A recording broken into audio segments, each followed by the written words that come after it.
আসসালামু আলাইকুম viewers, welcome to my channel. আজকে আমি তৈরি করব ভাপা গোলাপ পুলি পিঠা। এই সুন্দর পিঠাটা আমি তৈরি করেছি শুধুমাত্র ড্রাগন ফলের জুস দিয়ে, কোনো রকম ফুড কালার ব্যবহার না করে।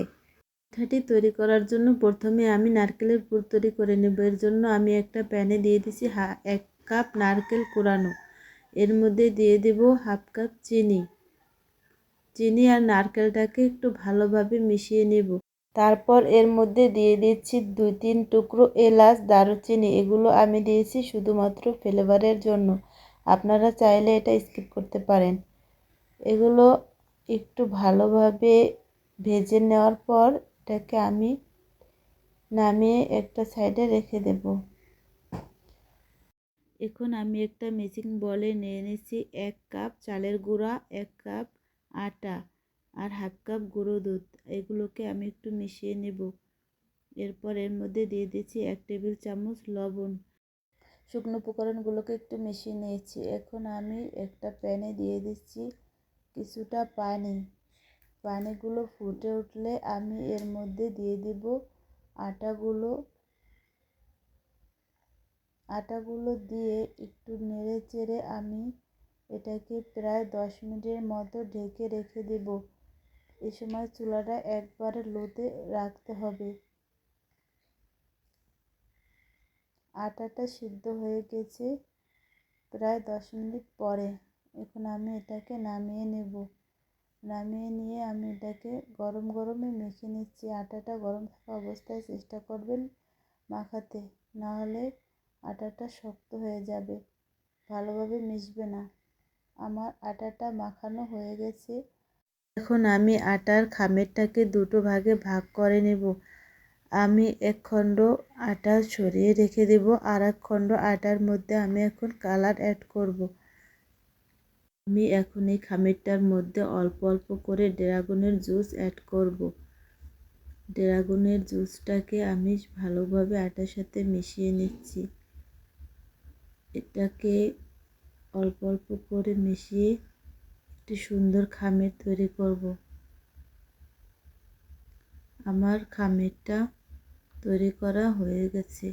দেখুন কত সুন্দর একটা কালার এসেছে। এখন আমি রুটি তৈরি করব। রুটিটা বেশি মোটাও করা যাবে না, বেশি পাতলাও করা যাবে না। আমি একটা কৌটার মুখ দিয়ে এই গোল গোল করে রুটিটাকে কেটে নিচ্ছি।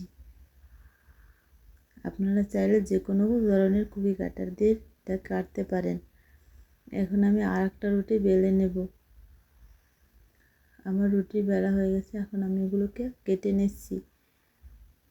কেটে আমি এখন একটার উপর একটা দিয়ে মাঝখান থেকে পুরগুলো দিয়ে দিচ্ছি। অল্প অল্প করে দিয়ে আমি এটাকে একটা সাইড থেকে চেপে চেপে আটকে দেব। এখন আমি একটা সাইড থেকে এটাকে ঘুরিয়ে ঘুরিয়ে পিঠাটা তৈরি করব। দেখুন পিঠাটা কত সুন্দর হয়ে গেছে। পিঠাটা দেখতে কত সুন্দর হয়েছে। এখন আমি আর একটা পিঠা তৈরি করে দেখিয়ে দিচ্ছি। একটার উপর একটা রুটি রেখে এভাবে করে চেপে চেপে দিবেন। তারপরে মাঝখান দিয়ে পুরগুলো অল্প অল্প করে দিয়ে দিবেন। এভাবে করে পুরগুলো দিয়ে দিয়ে একটা সাইড থেকে অল্প অল্প করে চেপে আটকে দিবেন। এরপর একটা সাইড থেকে ঘুরিয়ে ঘুরিয়ে তৈরি করবেন গোলাপ পুলি পিঠা। দেখুন কত সুন্দর হয়ে গেছে আমার ভাপা গোলাপ পুলি পিঠাটি। এখন একটা স্টিমারের মধ্যে একটু কিছুটা তেল ব্রাশ করে পিঠাগুলো উঠিয়ে দিচ্ছি। এগুলোকে আমি ভাপে সিদ্ধ করে নেব। পিঠাটা সেদ্ধ হওয়ার পর দেখুন কালারটা চেঞ্জ হয়ে কীরকম রেড কালার হয়ে গেছে। আপনাদের কাছে কোন কালারটা বেশি ভালো লেগেছে অবশ্যই কমেন্ট করবেন।